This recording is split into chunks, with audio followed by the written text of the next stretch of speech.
বাদশা নবী কমলিওয়ালা রে, দু জাহানের বাদশা নবী কমলিওয়ালা রে।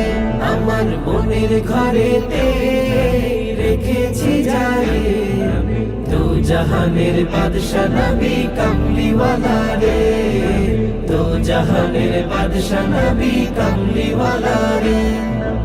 আদি পিতা আদম যখন মুসিবতে পড়ে, মোর নবীজির উসিলাতে আল্লাহ কবুল করে।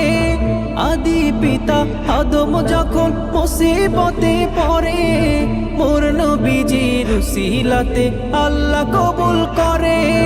শাফায়াতের বিচারেতে, শাফায়াতের বিচারেতে দেখা